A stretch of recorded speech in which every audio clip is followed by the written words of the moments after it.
Positive print review. It's amazing, and the courage that it took to keep putting those ideas out there, which today seem very acceptable for most people, were not back then.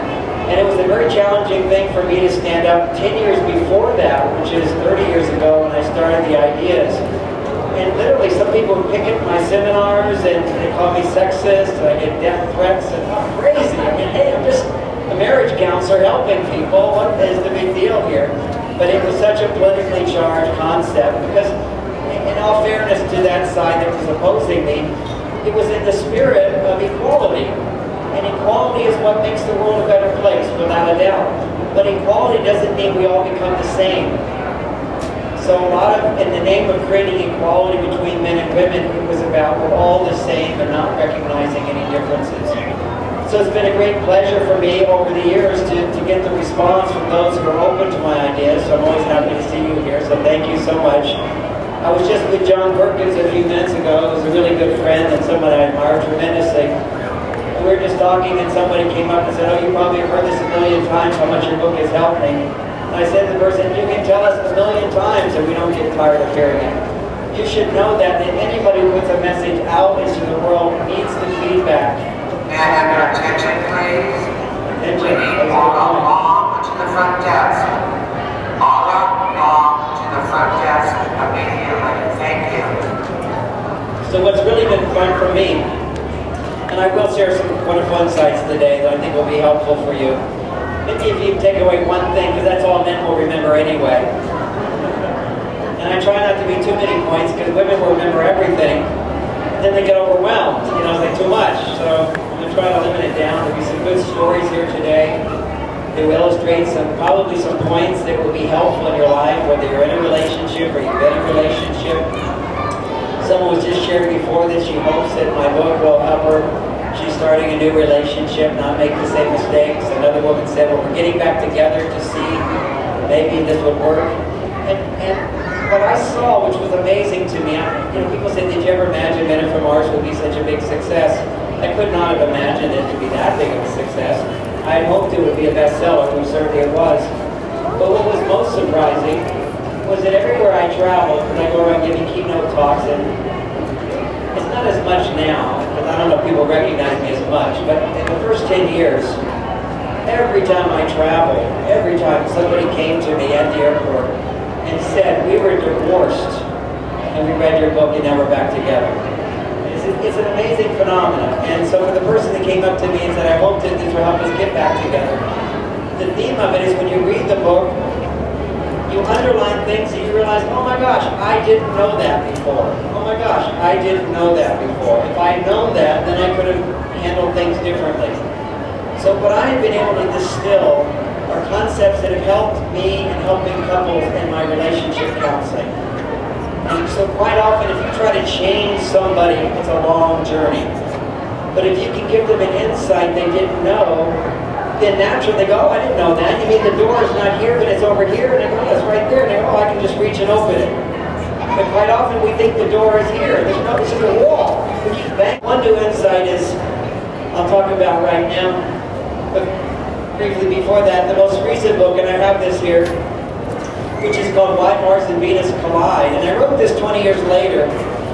Well, actually, it couldn't have been 20 years, 15 years later. And it was because there was so much scientific research that had been coming out. Ever since the universities got the brain scans, they can look at how men and women's brains are different. And every single difference they show up is explained in Men from Mars, Women from Venus, in terms of the behavioral expression of those differences. And so I have so much fun, and it's a continuing exploration of, as we learn more about our male-female brains and our male-female hormones, how we're different from the point of view of, oh, this is great insight, helps us make sense of each other. So let me give you one of those distinctions. Let's look at hormones for a moment.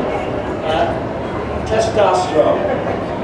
Testosterone is a hormone that men need more of than women.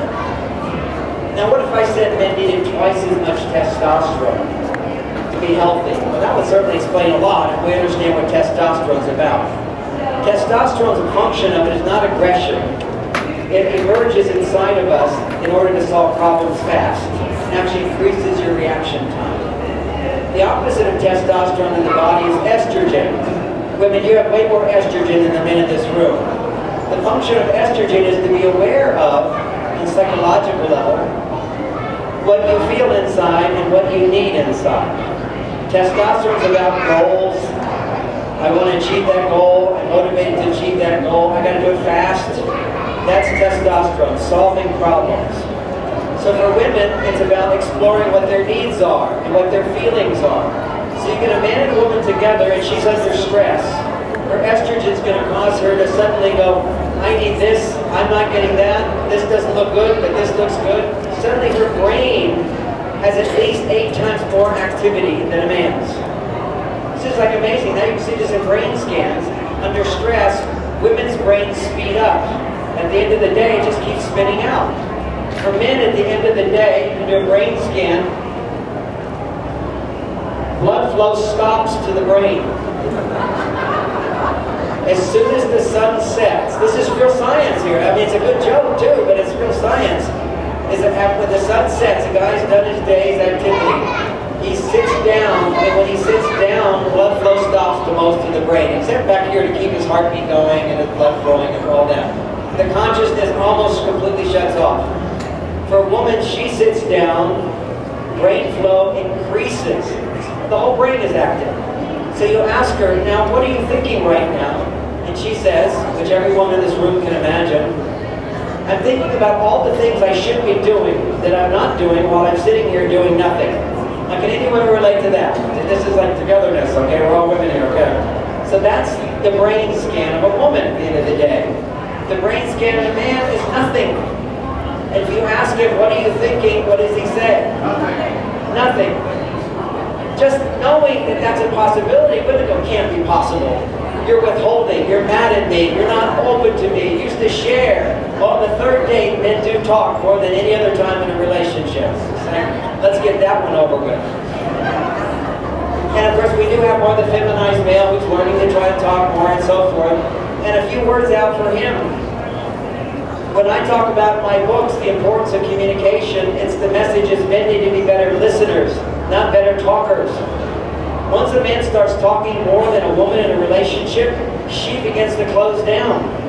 Men don't realize that. They think they're doing really great. They're getting a report of everything that's going wrong in his life. Well, the difference between men and women is that women don't forget anything that he says. They can't turn it off. She's thinking about all your problems now. Now you become another child in her life to take care of. So you've got to be careful not to overwhelm him with her with too much. But at the same time, what she's really looking for the most is safety for her to share. Because we now look at the brain scans. Oh, back, I want to finish on testosterone. So with testosterone,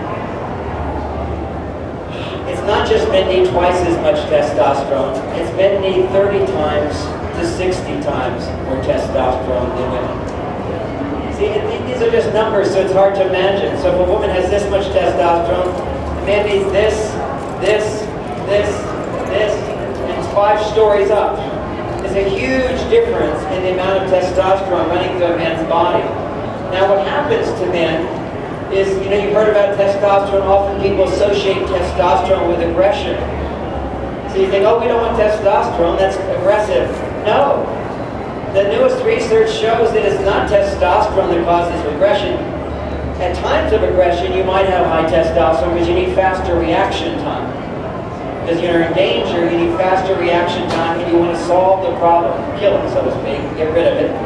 But the aggression where men become mean and awful and whatever, the dark side of masculinity is not masculine at all. It's when men feel in danger and they don't know what to do. Then their testosterone spikes to an unnatural high level, to 200 times more than a woman's. And instantly his heart speeds up, he'd have a heart attack. So what the body does is it converts the testosterone into estrogen. So now he becomes a woman. He becomes estrogen dominant and gets his feelings hurt. So once he gets his feelings hurt, he's still in a man's body, and so he wants to hurt somebody else. This is what men do when they feel hurt, they want to hurt out. See, when women hurt, they want you to hurt, but they tell you. The This is what I'm feeling. And by the way, men, until you feel the pain she's feeling, she'll keep telling you and keep telling you. But it's that sense that I want you to feel what I feel. When you feel, as a woman, estrogen dominant being, when you're feeling a strong emotion, if somebody else can relate to it, then your tension goes down, the stress goes down. So the key for women is, why do they want to talk so much when they're upset about stuff? Is that if somebody can listen, hormones get produced that lower her stress. So by talking about problems, women generate a hormone called oxytocin. Now there's other ways to do it, by the way. Shopping will do it. It does. It increases oxytocin levels. And when oxytocin levels are high, or normal, she releases oxytocin and it lowers her stress levels. Now for men, oxytocin makes us sleepy. It's not the same response. So you'll see in the malls, women will be all excited, I'm going from one store to another. They're like gathering, the ancient active, maybe this, a little bit of this. They have the berry I like here. It's just a relaxed gathering, meandering through the mall, basically. As long as she's not in a hurry, oxytocin levels are increasing.